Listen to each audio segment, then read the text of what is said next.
ആലപ്പുഴ ജില്ലയിലെ കയർ മേഖല വൻ പ്രതിസന്ധിയിൽ. കായംകുളം, തോട്ടപ്പള്ളി തുടങ്ങിയ പ്രദേശങ്ങളിലെ 70ഓളം സഹകരണ സംഘങ്ങളിൽ റവന്യൂ വകുപ്പ് ജപ്തി നോട്ടീസ് പതിപ്പിച്ചു.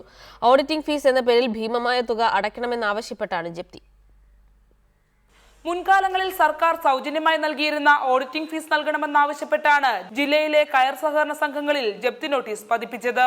കയർ മേഖലയിൽ ഉപജീവനം നയിക്കുന്ന ആറാട്ടുപുഴ, തൃക്കുന്നപ്പുഴ തുടങ്ങിയ പ്രദേശങ്ങളിലെ തൊഴിലാളികൾ ഇതോടെ പട്ടിണിയിലായിരിക്കുകയാണ്. സഹകരണ സംഘങ്ങളുടെ കീഴിൽ ജോലി ചെയ്യുന്ന തൊഴിലാളികൾക്ക് കൂലി ലഭിച്ചിട്ട് 3 മാസത്തോളമാകുന്നു. ഇതുവരെ സൗജന്യമായിരുന്ന ഓഡിറ്റിംഗ് ഫീസിന് ഇപ്പോൾ തുക ഈടാക്കി തുടങ്ങിയതോടെ ഇരുട്ടടി കിട്ടിയ അവസ്ഥയിലായി സംഘങ്ങൾ. മാസങ്ങൾക്ക് മുൻപേ ബുക്ക് ചെയ്താൽ മാത്രമേ അവിടെ കയർ എടുക്കുകയുള്ളൂ.